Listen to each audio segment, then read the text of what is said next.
you may say tipping is too ingrained in our society to completely abolish it. So we'll look at this from a couple perspectives.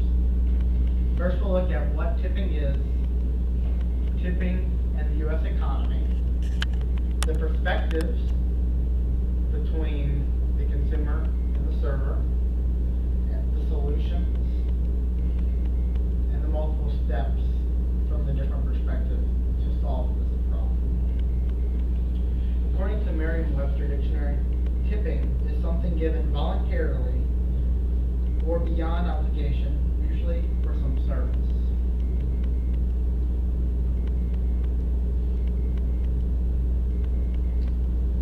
So, if tipping is something that is voluntary or given beyond obligation, why has tipping become something that is expected in everyday life?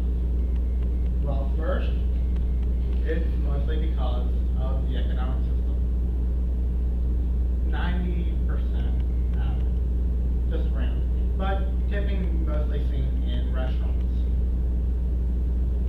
So this means employers have been granted the right to pay waiters, waitresses, busboys less money because they get tips on a regular basis. So they're seen as wage supplementations to create that minimum wage level of pay at least. Though this creates several issues that we'll look at. Servers have to make a living wage, so they're forced to provide the best service and deal with customers that may not always be the best.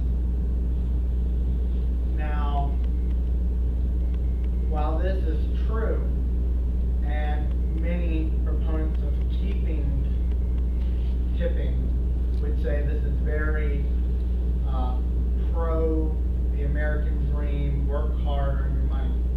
There's many other issues involved, such as young teenagers going out to restaurants and other issues we'll look at on the consumer side. And the risk. They can work very hard and still get stiffed with no tip. Therefore, the employer must make up this difference. On the consumer side, many people like the freedom to choose to give a certain amount of a tip to that person.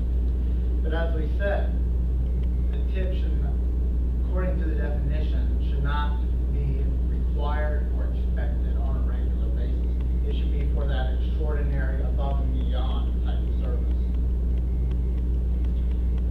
Another aspect is, in an ever-growing service economy, tip jars have popped up everywhere.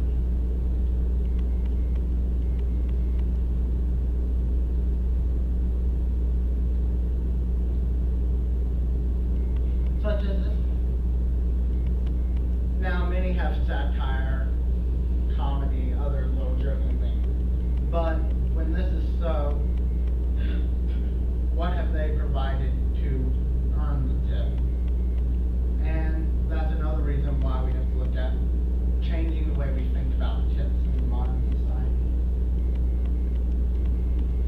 And back to like I was saying about the young kids going out to eat or whatever.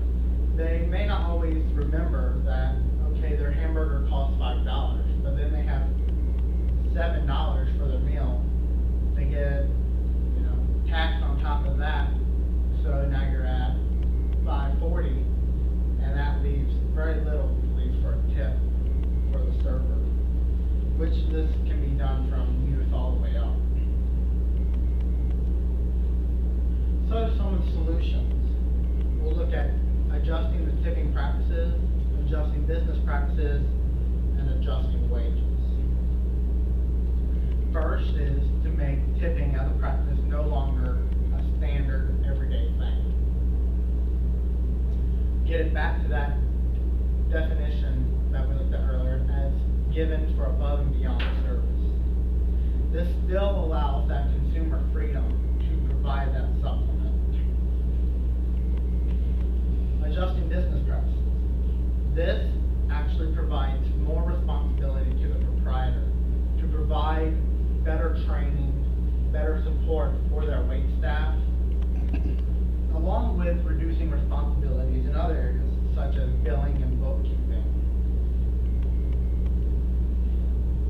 When we look at billing and bookkeeping, it goes back to the whole issue of wages, especially within the wait staff community.